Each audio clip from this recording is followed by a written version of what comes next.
이런 때일수록 교만 버리고 겸손 붙들라. 교만 버리고 겸손 붙들라라는 제목으로 하나님 말씀 증거하도록 하겠습니다.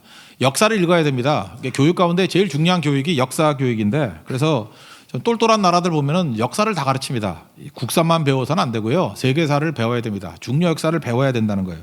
이유가 뭐냐? 역사 속에 지혜가 있기 때문에 그렇습니다. 역사 속에 분명히 지혜가 있어요. 지혜가 무엇입니까? 일처리 방법을 아는 것이에요. 그리고 역사는 반복이 됩니다. 그러니까 반복되는 지혜를 놓친다라는 건 바보죠. 지금 사실은 제가 볼 때 영어보다 중요한 거, 수학보다 중요한 거, 제가 볼 때 역사예요. 역사를 가르치지 않는 민족이 어디 있어요? 얼마 전에, 지금은 안 그런 것 같은데, 뭐 국사가 선택 과목이 있는 데도 있더라고. 지금 선택 과목입니까? 지금요. 고등학생 없어요? 지금 선택이에요? 필수죠. 예, 근데 세계사는 선택이죠. 세계사가 선택인 나라가 어디 있습니까? 그러니까 사실은 베트남 역사도 좀 알아야 되고, 그죠? 뭐 중국 역사는 말할 것도 없고, 뭐 각 나라의 역사 같은 거는 깊이 알아야 된다는 것입니다. 우리 구약 성경의 상당 부분이, 또 신약도 마찬가지예요. 역사죠.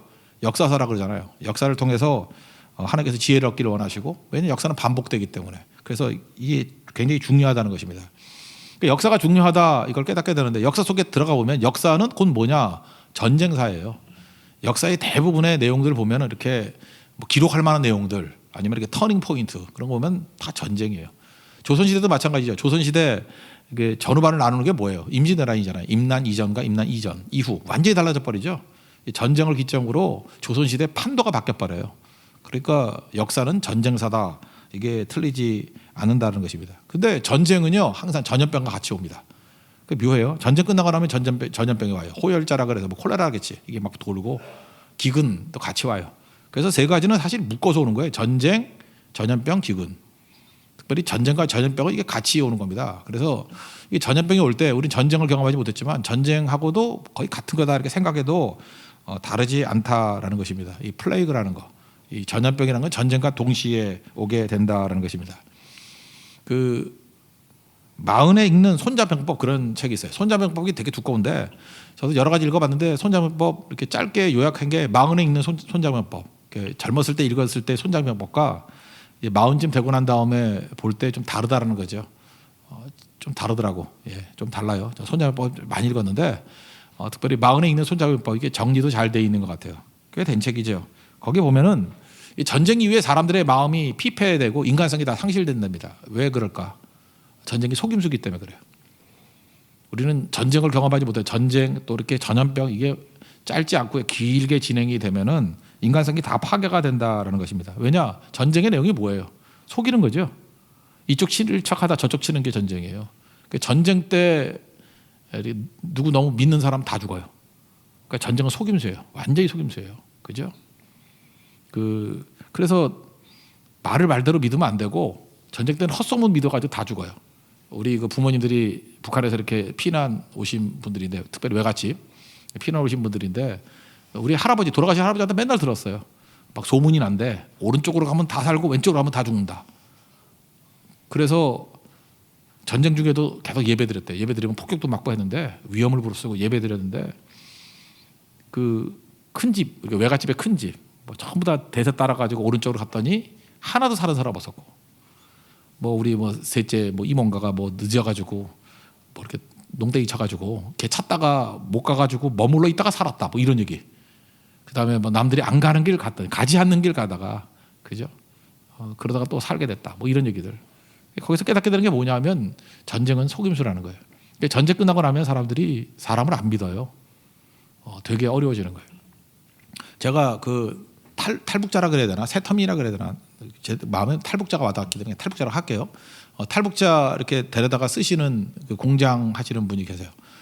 그분이 굉장히 화를 냈대요. 잠깐 거짓말을 많이 한다고. 탈북하신 분들 이렇게 배려한다고 크리스찬이라서 이렇게 배려를 하는데, 다 예수 믿고 변화된 사람임에도 불구하고 이렇게 자잘한 거짓말이 많대요. 그래서 나중에 참다 못해가지고 화가 나가지고 그랬대요. 중요한 것도 아닌데 왜 자꾸 거짓말 하냐고. 그렇게 거짓말하면 어떡하냐고.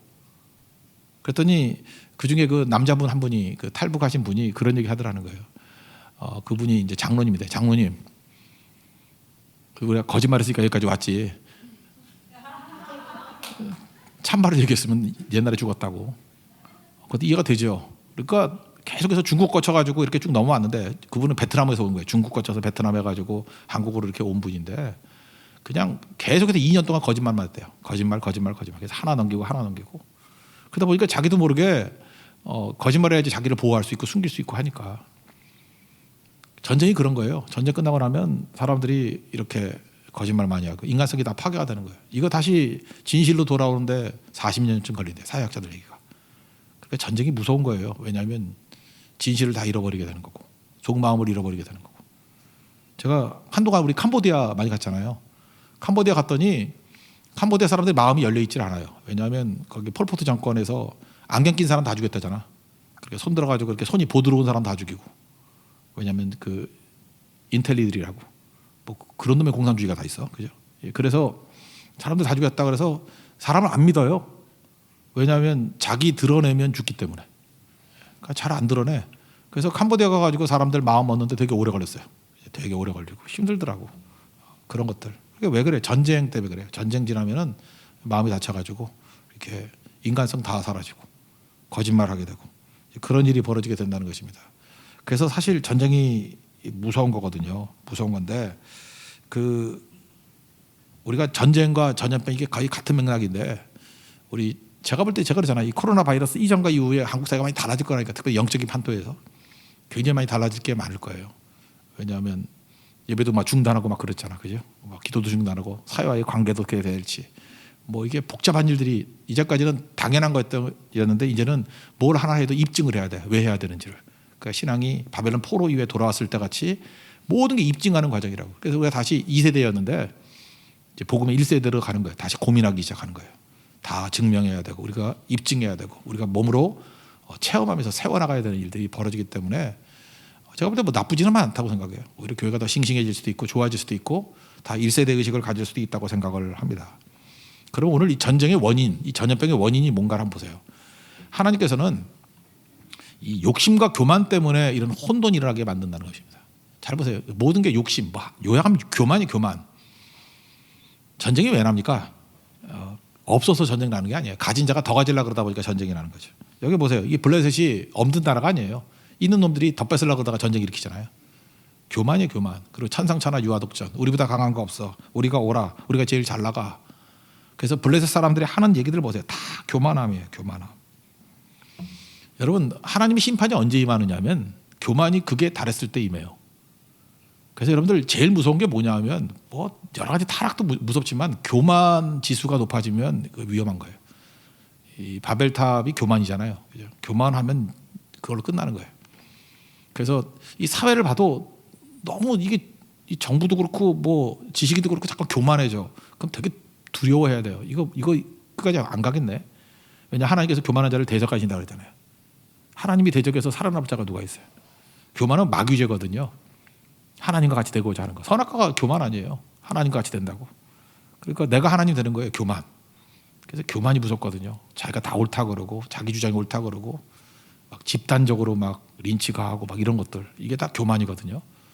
교만하면 저거 하늘을 찌릿해서 저거 누가 건드나. 그러니까 하나님이 개입하시는 거죠. 하나님 손 대시면 그냥 가는 거거든요. 그래서 교만만큼 무서운 게 없다라는 것입니다. 그래서 우리가 우리 자신에게서 교만이 보이면은 위기를 느껴야 돼요. 교회도 교만해질 수 있어요. 교회가 뭐 우리가 없는 게 없다느니 뭐 우리는 잘 나가는 인간들만 다 모였다느니 뭐 이러면 그거 얼마 가서 박살날 거예요. 그죠? 목사도 교만하면 끝나는 거고. 특별히 교만하다 그럴 때 마음이 교만한 자를 얘기하거든요. 말을 하는데 마음이 교만한 거. 근데 이것도 회개해야 되지만 또 하나 성경은 교만의 눈. 시편 18편 27절 보니까 교만한 눈을 낮추시리다. 눈빛도 교만하면 안 돼요. 걸음걸이도 교만하면 안 되고. 그러니까 우리가 주변에 약간 물어봐야 돼요. 혹시라도 누가 진짜 참 친구라 그러면 너 요즘에 좀 교만한 끼가 보여. 그래도 그 말 듣고 기분 나쁘지 않을 수 있는 친구. 너 눈빛이 교만해. 그 말을 듣고 정신 차려야 될 수 있는 친구. 되게 필요한 거거든요. 너 말투가 교만해. 하여튼 교만하면 안 돼요. 교만하면 하나님의 대적이 된다라는 것입니다. 여기 블레셋을 비롯한 이 골리앗 보세요. 먼저 교만의 극치가 어떠냐. 교만한 사람들은 말이 거칠어요. 말이. 그래서 말을 갖다가 이렇게 함부로 하거나 말을 상대에게 상처를 주게 하거나 업신여기는 말, 촌철살인거리죠. 말 한마디로 아주 통쾌하게 누구를 괴롭히고 이거 말하는 사람들과 같은 편은 좋아할지 모르지만 당하는 사람한테는 이게 처절한 거거든요. 그게 교만이에요. 골리앗 보세요. 업신여겼다 그러죠. 그 42절 한번 읽겠습니다. 시작. 그 블레셋 사람이 둘러보다가 다윗을 보고 업신여기니 이는 그가 젊고 붉고 용모가 아름다움이라. 그러니까 업신여기는 일들이 벌어져요.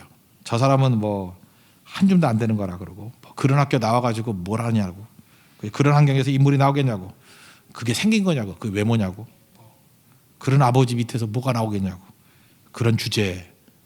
이게 교만이에요. 우리 말투 가운데 이런 말투가 있죠. 이게 교만함이에요. 이게 항상 누구를 업신여겨요. 업신여기고 비꼬고 조롱하고 그리고 낄낄대고 지들끼리 좋아하고. 하나님께서 이거 안 놔둬요. 그래서 여러분들 인터넷이나 이런 거 들어가서 이렇게 악플 달거나 이런 거 하지 마세요. 그게 교만이거든요. 누구를 업신여기는 거. 그 하나님이 다 보시는 거예요. 그 몇 배로 터집니다. 몇 배로. 하나님 백성들은 겸손해야 되거든요. 이 교만이 있으면 죽는 거예요. 업신여기는 거. 거기다가 또 저주하죠. 저주한다고. 43절 읽겠습니다. 시작. 블레셋 사람이 다윗에게 이르되 내가 나를 개로 여기고 막대기를 가지고 내게 나왔느냐 하고 그의 신들의 이름으로 다윗을 저주하고. 저주한다는 건 뭐예요? 저주도 들으면 섬찟한 이유가 뭐냐면 그대로 될 것 같으니까. 근데 그래서 저주받으면 두려워요. 근데 너무 두려워할 거 하나도 없어요. 하나님이 허락하시지 않으면요 저주대로 안 돼요. 두려움 빠질 필요가 없다니까요. 우리 2차 대전 끝나고 난 다음에 그러잖아요. 전쟁 때문에 죽은 사람보다 이렇게 전쟁의 두려움 때문에 죽은 사람이 10배가 넘는다고. 전쟁 나면은 이게 스트레스 쌓이는가 봐요. 그래서 막 두려워서 죽고. 지금도 마찬가지 아닙니까?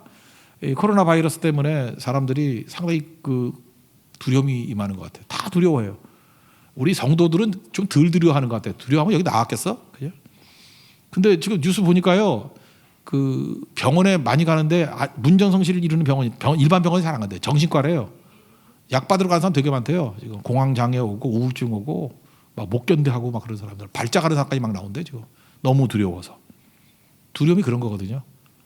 세상이 우리를 저주하고 두렵게 만들고 그런다는 거예요. 하나님 믿음 없으면 이게 다 무너지는 시대가 될 수밖에 없다라는 것입니다. 여러분 세상의 저주가 우리에게 먹힙니까? 세상 저주하는 거 그거 피하려고 그러고 맞추려고 그러고 그 소용없어요. 하나도. 그 민수기 24장 25장 보면은 모압의 발락이라는 왕이 자기하고 이름이 비슷하다고 발람에게 그죠? 이렇게 부탁하죠. 발람 선지자에게. 발락이 발람에게 하여튼 이름 비슷한 놈들끼리 모였어. 그죠? 발락 가져가지고 그죠? 그냥 이런 놈들이 이 발락이 발람에게 요청을 저주해달라고.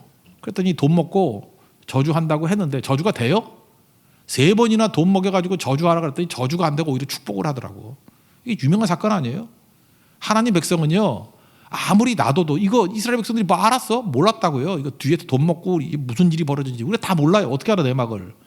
근데 살아계신 하나님이 그의 마음을 건드시니까 저주 못해요. 누가 저주를 해? 저주를 해도 다 축복으로 변화가 돼요. 하나님께서 창세기 12장 3절에 나오잖아요. 우리에게 축복하는 자에게 축복 주시고 저주하는 자에게 저주한다고. 그러니까 뭐 그런 거 있잖아요. 옛날에 욕하면 반사 이런 거 있었잖아. 반사.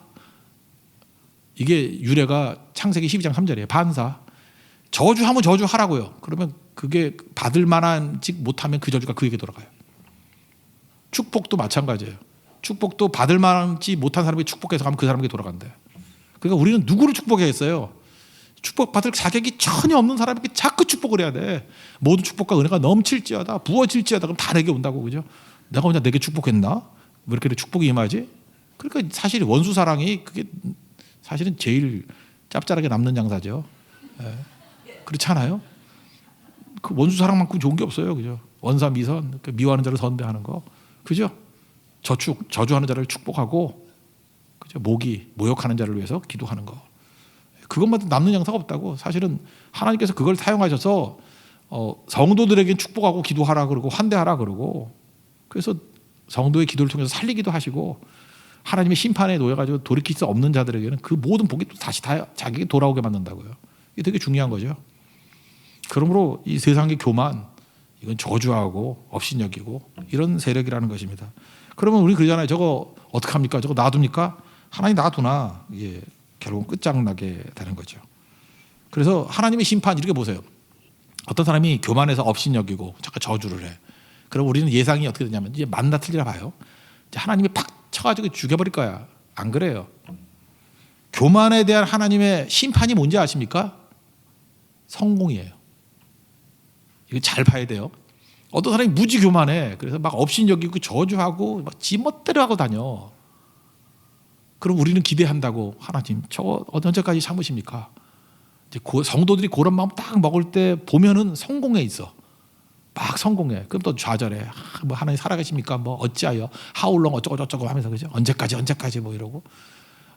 그러니까 우리는 성경을 다 읽었잖아. 그러니까 하수가 되지 말고 고수가 되십시오. 저는 악한 자가 이렇게 교만이 극에 달했을 때 항상 기대해요. 쟤 잘 될 거야. 쟤 잘 될 거야. 더 세력이 모일 거야. 더 융성해질 거야. 그게 심판이에요. 왜? 하나님께서 회개할 기회도 안 주는 거거든. 아합이요. 그래도 이 사람은 좀 하나님께서 은혜를 줬어. 이게 나봇의 포도원 얘기 나오잖아요. 그게 열왕기상 한 1장쯤 나오는데, 나봇의 포도원 뺏었잖아요. 지 마누라 때문에. 그랬더니 엘리야 선지자 가가지고 뭐 하나님 저주 말하잖아요. 너 죽고 뭐 죽으면 개가 핥아먹고 뭐 이런 얘기는 쭉 나오잖아요. 그러면 이게 열받아가지고 화를 내야 될 터인데, 그죠? 그리고 더 기세등등해야 될 터인데 아합이 글쎄 회개를 하네. 이게 미치겠어 진짜. 우리는 남의 회개를 보면서 우리가 얼마나 악한지 알아요. 이거 회개하면 안 되는데 이런데 아합이 회개를 하네. 열왕기상 21장 22절 보니까 읽어드릴게요. 아합이 이 모든 말씀을 들을 때 그의 옷을 찢고, 이 아합 얘기예요. 굵은 배를 몸을 동이고 금식하고. 아합이 금식했대 글쎄. 아합 하면서 밥을 안 먹었대. 아합. 그다음부터 그냥 합이 이 다음에 밥을 안 먹었대. 굵은 배를 두르며 풀이 죽어 다니는도라. 여러분 죄 짓고 난 다음에 풀이 죽어 다녀야 돼. 기세등등하면 돼. 풀이 죽어 다니더래. 풀이 죽었어요. 여호와의 말씀이 디셉 사람 엘리야에게 임하여 이르시되 이렇게 얘기해요. 아합이 내 앞에서 겸비함을 내가 보느냐. 하나님 마음을 아시겠죠. 하나님이 지금 엘리야에게 자랑하는 거예요. 야, 아합이 겸손해졌어. 너 봤니? 하면서 하나님 되게 순진해. 엘리야한테 지금 자랑하는 거야. 야, 아합 봤니?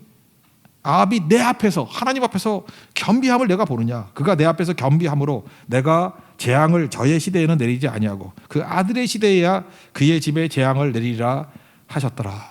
이게 하나님 마음이에요. 교만한 놈들은요 자꾸만 성공을 줘. 왜냐하면 한 번에 끝내려고. 신천지 끝나는 거 봐요. 막 커져가지고 난리치더지만 내가 그래서 저 더 잘 된다고. 왜 이단인데 더 잘 될까요? 코로나 바이러스를 그냥 코너에 몰게 만들려고. 한 방 끝나버리잖아. 어떻게 걔네들만 걸려서 걔네들만 이렇게 퍼지나? 나 참 이것도 영적인 거 아니에요? 그럴 확률이 쉽지가 않잖아. 어떻게 걔네들만 퍼져?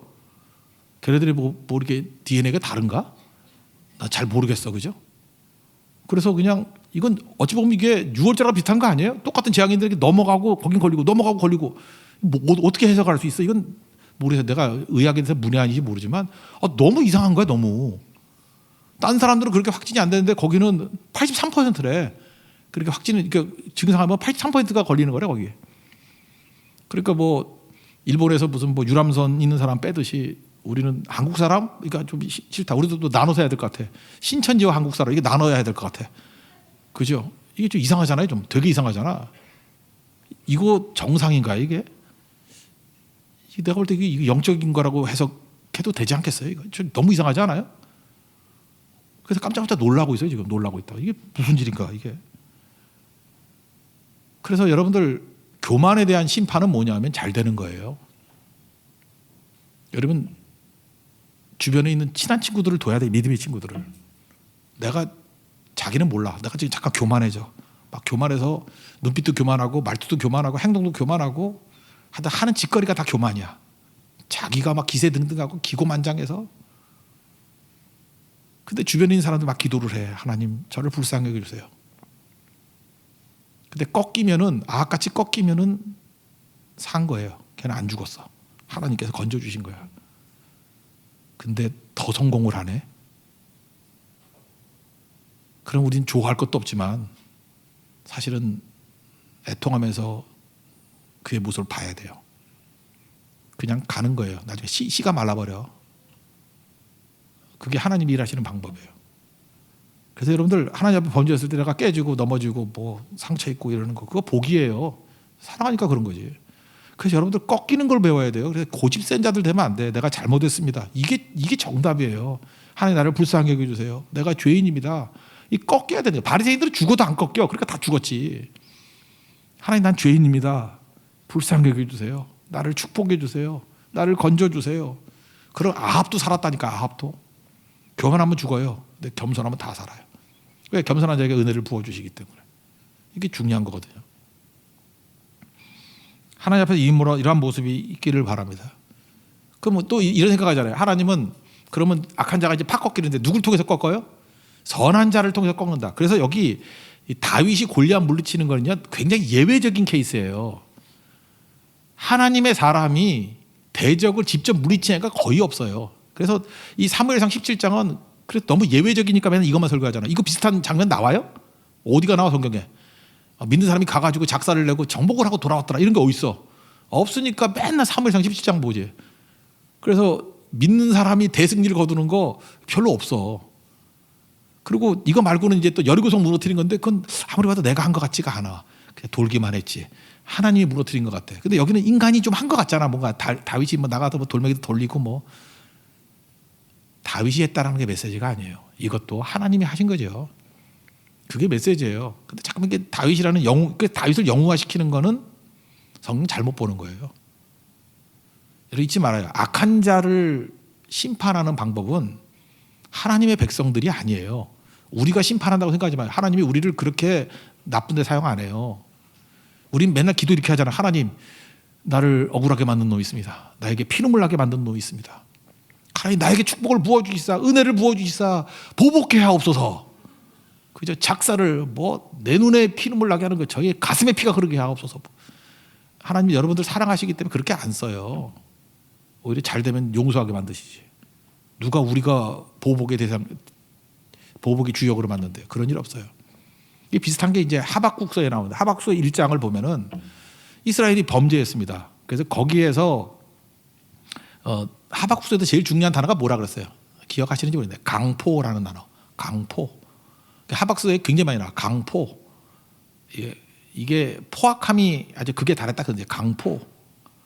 하나님 이스라엘이 강포한 건 이해하겠습니다. 우리가 강포했습니다. 그래서 하나님께서 심판하시는데 이제 하박국의 불만이 뭐냐면 하나님 아무리 봐도 아수르가 우리보다 더 나쁜 놈들이거든요. 근데 아수르를 통해서 우리를 심판하시는 게 말이 됩니까? 라고 할 때 하나님 대답이 뭔지 알아요? 나는 강포한 자를 심판하기 위해서 더 강포를 사용한다예요. 이게 하나님의 답이에요. 저는 하박국서 1장이 주는 중요한 메시지라고 생각합니다. 그러고 나서 2장에 가면 뭐라 그래요? 오직 의인은 믿음으로 말미암아 살리라 나오잖아요. 믿음이 그거예요. 믿음을 가진 사람이 직접 해서 처리하는 게 아니에요. 생각지도 못했던 더 강포가 나와서 강포를 물리쳐요. 역사는 항상 그랬어요. 남쪽 유다가 범죄했죠. 강포가 있었어요. 더 강포가 누구예요? 느부갓네살. 바벨론 그러면 이게 세상적인 제국의 상징 아니에요. 그래서 요한계시록 보면은 세상 나라의 상징이 바벨론 아니에요. 바벨론이 멸망했다. 세상이 바벨론이에요. 이 강포한 자를 누가 무너뜨려요? 사실은 그 전에 이제 아수르가 있었는데 아수르라는 강포를 더 강포한 바벨론이 무너뜨리잖아. 그 바벨론을 또 페르시아가 무너뜨리고 하나님 백성들이 무너뜨린 거 아니라고요. 그러므로 우리의 삶의 많은 문제들을 가지고 우리가 해야 될 게 뭐냐면 하나님께 들고 나가야 되는 거지 내가 처리하는 거 아니에요. 일은 하나님이 하시는 거예요. 하나님이 일하시는 거다. 이것도 지금 뭐 꼭 다윗을 통해서 하나님이 승리를 주신 거지 이게 뭐 다윗 승리라고 말할 수 있어? 그죠? 다윗과 같이 뭐 내가 해결사가 되겠습니다. 이거 성경의 예외적인 케이스예요. 이거밖에 없어요. 되게 패턴을 읽지 말라고요. 하나님께서 교만한 자를 치실 때 성공케 만들어요. 그래서 마지막 벼랑까지 가게 만들어서 강포한 자를 더 강포한 자를 통해서 치시는 거예요. 흔적도 남지 않게. 그게 세상 역사입니다. 근데 그 배후에 누가 있어요? 하나님이 계시고 그 배후에 누가 있어요? 하나님의 택한 백성들의 기도가 있고 백성들의 보호하심이 있어요. 이게 하나님이 일하시는 방식이라는 것입니다. 그래서 우리가 해야 될 일은 뭐예요? 끝까지 기도하는 일을 놓쳐서는 안 된다는 것입니다. 그래서 하나님 백성들이 할 일이 뭐냐면 지금 다윗이 그러잖아요. 자기도 얘기하잖아요. 야 너는 칼과 단창으로 나오지만 나는 뭐로 나가요? 네가 조롱하는 여호와의 이름으로 나간다. 그러니까 칼과 단창을 하나님 백성에게 주지 않는다는 거예요. 근데 우리는 지금 착각을 한다니까. 하나님이 내게 칼과 단창을 줘서 저놈들을 물리칠 거다. 그러지 않아요. 그러니까 예수님 당시에도 맨날 오해했잖아. 우리는 여호와의 이름이에요. 이름 붙들고 기도하는 거죠. 그래서 솔로몬이 성전 다 짓고 난 다음에 열왕기하에 나오죠. 8장에 이거 한번 찾아볼까요? 8장 37절 한번 찾아봅시다. 이건 오늘 같은 때 되게 중요하다. 8장 37절. 열왕기하 8장 37절. 39절까지 읽겠습니다. 한 목소리로. 8장 37절. 열왕기 왕상 8장 37절. 다 가시겠습니다. 시작. 만일 이 땅에 기근이나 전염병이 있거나 못 찾았어요? 이렇게 더듬거려. 베트남 사람이에요. 다시 한번. 열왕기상 8장 37절 찾았습니까? 예. 다 가시겠습니다. 시작. 만일 이 땅에 기근이나 전염병이 있거나 곡식이 시들거나 깐부기가 나거나 메뚜기나 황충이 나거나 적국이 와서 성읍을 에워싸거나 무슨 재앙이나 무슨 질병이 있든지 막론하고 한 사람이나 혹 주의 온 백성 이스라엘이 다 각각 자기의 마음의 재앙을 깨닫고 이 성전을 향하여 손을 펴고 무슨 기도나 무슨 간구를 하거든 주는 계신 곳 하늘에서 들으시고 사하시며 각 사람의 마음을 아시오니 그들의 모든 행위대로 행하사 갚으시옵소서. 주만 홀로 사람의 마음을 다 아심이니이다. 이게 성전의 역할이에요. 여기 대표적인 게 일본이 뭐예요? 기근이나 전염병 뭐 여러 가지 어려움이 있을 때 한 사람이나 혹은 주의 온 백성들이 모여서 우리가 세상에 못하는 우리가 할 일이 뭐예요? 주를 향해서 무슨 기도나 무슨 간구를 하거든. 우리가 기도하고 간구하거든. 주는 하늘에서 들으시고 사하시고 우리의 마음을 아시고 행위대로 갚으시고 우리 건져달라고 그 얘기예요. 여러분 이거 믿습니까? 이게 교회가 할 일이에요. 교회가 할 일이 뭐예요? 기도하는 거지. 그러니까 47절에 뭐라고 나와요? 오늘 17장 47절에 다윗이 그 신앙이 있었다고. 여호와의 구원하심이 칼과 창에 있지 아니하다고. 그거는 하나님이 다른 방식으로도 얼마든지 할 수 있어요. 우리에게는 여호와의 이름이 있다. 그래서 오늘 계속해서 성도들이 깨우쳐서 해야 될 일이 뭐냐면 기도하는 거예요. 그리고 배우를 보면요, 이 전염병을 보지 말고 배우를 보세요. 교만이 있어요. 그걸 보십시오. 자기가 하나님인 양 설치되는 세력들이 있어요. 그거 하나님께서 지나놓고 보면은 다 변화돼 있어요. 그 사람들이 계속해서 더 성공한 거야. 교만한 세력들이 더 성공한 거예요. 계속 올라간 거예요. 그래서 바벨론이 멸망했고 로마가 멸망했고 뭐 다 그런 거 아니에요. 교만으로. 나라도 그렇고 개인도 그렇고 다 마찬가지예요. 그래서 우리가 제일 두려워할 게 뭐냐면 교만을 두려워해야 됩니다. 그리고 아합 같은 악한 왕이라 할지라도 겸손하면 살게 되더라. 우리가 그걸 꼭 붙들었으면 좋겠어요. 그러면 이 과정 속에서 오히려 신앙의 부흥이 오기도 해요. 하나님 백성은 하나님이 일하시는 것을 바라보기 때문에 오히려 신앙의 부흥이 온다는 것입니다.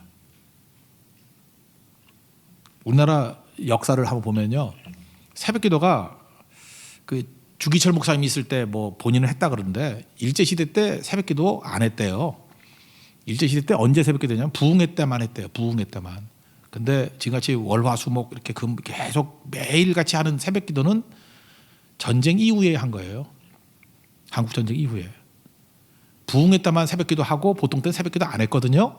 그러면서 일제 시대를 겪어왔어요.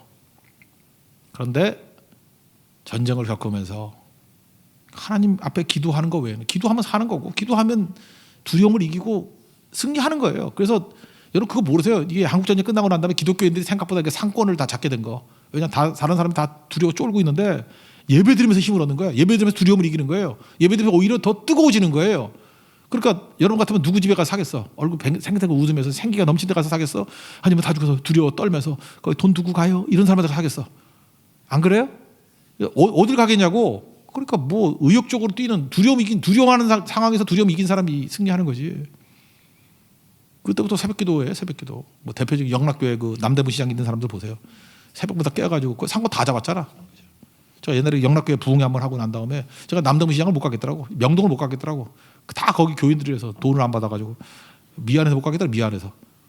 그러니까 내가 그때 놀란 게 그거예요. 생각보다 거기 상권 다 쥐고 있더라고. 그 이유가 뭐예요? 새벽에 사람들이거든요. 그 언제? 전쟁 이후에. 큰 고난 이후에. 이게 상번제라 그랬거든요. 매일 드리는 번제. 항상 드리는 번제, 에브리데이 번트 오퍼링. 그게 우리나라가 언제 들어왔냐? 전쟁 이후에 정착을 했어요. 그러니까 우리도 하나님 앞에서 이런 기도 운동이 바로 그런 데 벌어지는 거죠. 이북에서 피난 나온 어떤 장로님 얘기인데, 이분은 별명이 예수 동생이에요. 별명이 예수 동생이야. 참 그런 별명 해야죠. 예수 동생. 예수 형님 그러면 그건 이단이고 예수 동생, 그죠? 예수님 방불한다. 예수 동생. 어떤 분이냐면 이분이 이제 사업을 해서 이제 돈도 좀 벌었어요. 벌었는데 신방기에 따라다니고, 신방 따는 거 너무 좋아하는 거예요, 목사님하고. 이제 어려운 집 가면은 누워 있고 아픈 사람 가면은 나올 때 조용히 그 이불 밑에다가 봉투 두고 나온대요. 그러니까 돈도 있고 하니까 섬기기도 하고 이렇게 병원비 보태주기도 하고. 근데 그 절대 드러내지 않고, 그러니까 예수 동생이죠. 뭐 얼마나 잘하는지. 뭐 대표적인 일화가 그거래요. 옛날에 못 살 때니까 어떤 분이 이렇게 그 계란을 이렇게 싸가지고, 옛날에 운송시단이 지게였거든요. 지게. 얼마 전까지도 남도민시에 지게꾼들 되게 많은데, 지게꾼은 지게의 힘이에요. 이게 막대기 힘. 이거 뭐 산더미 같이 그냥 자기 할아버지인데, 한 70대 된 할아버지인데 걷지는 잘 못해. 근데 지게는 뭐 자기 키에 뭐 한 2.5m쯤 이렇게 쌓아놔요. 저거 어떻게 드나. 그런데 팍 집어가지고요, 지게 이게 막대기 힘 팍 집어서 한 번에 딱 하고 일어서는데 허리를 피지는 못하지만 구부린 상태도 계속 가는 거야. 특별히 거기 종이 같은 거 있잖아요. 그 종이 무겁잖아요. 그거 막 5층까지 올리는데 그거는 어떤 것도 옮길 수 없어요. 그래서 지게꾼 시키는데 지게꾼으로 올라가요. 거기 대고 뭐 이렇게 등으로 잡고 허리 안 상하게 하려고. 근데 그게 엄청난 힘이에요. 근데 계란도 이렇게 잔뜩 쌓아놓고 지게 지고 가는데 어떤 노인이, 동네 깡패가 못 살게 되니까 뒤에 와가지고 계란 훔쳐먹는 거야. 낄낄대면서 뽑아먹고. 그러니까 그 가난한 분이 뭐 지게 그 없어지는 것도 모르고 이거 보고 있으니까 이런 거 같으면 어떻게 하겠어요? 누구 편 들겠어? 지게꾼 편 들겠어? 깡패 편 들겠어? 나도 같이 하면서 같이 훔쳐먹나? 이분이 그때 그랬다는 거예요. 그냥 그 할아버지 세워놓고 이거 어디 가냐고, 팔러 가냐고. 팔러 간다고. 내가 사겠다고. 그래서 거기 있는 거 다 샀대요. 사고 깡패들 불렀대요. 내가 산 거니까 이거 먹으라고. 깡패도 참 창피해서 먹겠어 그거. 부끄러움을 느꼈겠죠. 그래서 먹으면서, 그래도 배고프니까 또 먹더래요. 먹으면서 예수님이 주는 거라고. 뭐 그랬던 분이에요. 그러니까 예수님 동생이죠. 이런 일화가 있는 분이에요. 근데 이분 집에 가보면은 안방에 배낭이 하나 걸려있대. 배낭이 뭐냐 그래. 낡은 배낭인데 이북에서 피난 내려오고 올 때 뒤에서 누가 총을 쐈는가 봐. 누가 쐈는지 모르지만 자기도 몰랐는데 보니까 총알이 3발이 박혀 있더래요. 그래서 여러분 전쟁 때 보면 맨날 그 총알 박힌 성경책 얘기하고요. 여기 봤던 성경책이 있어. 그래서 맨날 성경책 꽂고 다니잖아. 그죠? 근데 새벽기도 안 하는데 그 밑에 맞아가 죽고, 새벽기도 매일 하는 여기 정토로 맞아가지고 성경책 뽑아가지고 이렇게 하고, 반쯤 나고 반쯤 안 당한 애들은 스쳐가지고 여기 위에서 턱턱 날리고 막 이런 애들 많았거든요. 농담이에요, 농담. 하여튼간에 근데 배낭에 옛날에 뭐 총알이 그렇게 세지 않았는가 봐, 그죠? 그러니까 뭐 짐이 많았으니까 거기에 3발이 박혀 있더래. 그거 버리지 않고 걸어두는 거예요. 내 인생은 덤으로 사는 거라고. 하나님께 살려주셨다고. 그래서 그때 서원했대요. 하나님, 내가 물질을 주든 뭘 주든 주를 위해 사용하겠다고. 주님 위해 뛰겠다고. 예수님 동생이래. 예수 동생. 그거 바라보고 사는 인생이 어찌 멋대로 사는 인생이 될 수 있겠습니까? 다윗이 이때를 잊지 않았겠죠. 하나님의 능력으로 이기는 거지 내 힘이 아니다. 그래서 다윗이 붙들었던 건 뭐겠어요? 항상 하나님 앞에서 예배드리고 살겠습니다. 우리 잘 보면 이제까지 예수 믿는 사람들을 우습게 여기는 게 예배하고 기도하는 거, 이거 웃기게 여기죠. 다윗도 그랬을 거예요. 뭐 스펙으로 막 놀리고 할 때 너 막대기 들고 하냐, 이거 아무것도 아니라는 거죠. 근데 위기 순간이 오니까 세상이 줄 수 없는 게 뭐였어요? 기도예요. 우리 성도만 할 수 있는 게 뭐예요? 기도예요. 특별히 기도 훈련이 받은 평상시에 기도하는 사람이 할 수 있는 게 뭐예요? 기도예요. 위기 순간이면 기도한다고? 기도하든가? 이렇게 많은 위기가 왔는데 한국에 기도 운동 벌어지는 거 뭐예요? 맨날 뭐 기도 운동 하대. 뭐 무슨 뭐 다니엘 기도회니 먼 기도회니 뭐 죽어라더니 왜 지금 안 해? 진짜 위기가 오니까 기도 안 해. 그죠? 기도한다 몰라. 하겠죠. 하겠는데 뭐 숨어서 하나? 기도한다는 소리가 잘 안 들려. 이때 이렇게 할 게 기도예요. 다윗이 했던 게 뭐 기도지 뭐 돌멩이에요 사실은. 그리고 자기가 하찮게 여겼던 게 뭐예요? 그 기도를 상징하는 게 물맷돌 아니에요. 물매와 물맷돌 이걸 하찮게 여겼던 거 아니에요. 버리고 싶은 것도 아니었어요. 근데 버리고 싶었던 이스라엘 누구도, 즉 이스라엘이 자랑하는 건 사울의 투구, 사울의 뭐 방패 뭐 이런 거 그런 거 아니었어요? 사울의 뭐 갑옷 그거 자랑하는 거 아니에요? 스펙이 좋고 이건 웬만한 칼도 못 들어. 근데 그거 익숙지 않아서 다 벗었잖아요. 그리고 하찮게 여기는 게 뭐예요? 양치는 거 하찮게 여겼고, 양치는 사람이 쓰는 게 물맷돌이었다가, 물매와 물맷돌.